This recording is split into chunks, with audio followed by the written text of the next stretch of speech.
চলো।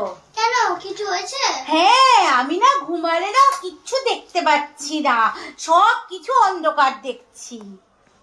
ও তাই? তোকে ডাক্তারখানায় নিয়ে যাবো না, পাগলাখানায় নিয়ে যাবো। পাগলাখানায়? ঠিক আছে দাঁড়াও, আমি তাহলে সেজে গুজে আসি। হ্যাঁ, তুমি এখানেই দাঁড়িয়ে থাকো।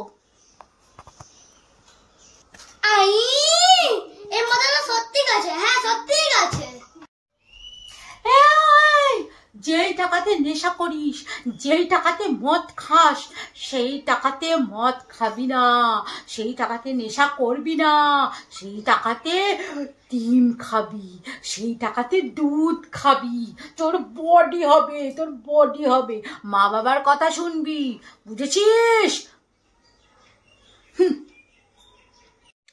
আমার কাছে টাকা আসলে আমি সেই টাকা খরচা করে ফেলি, একদম খরচা করে ফেলি, কারণ আমার মনের ভেতরে যাতে কোনো গরম না আসে, আমি যেন গরমে না মাটিতে পা ফেলে, তার জন্য সব টাকা পকেট থেকে খরচা করে ফেলি।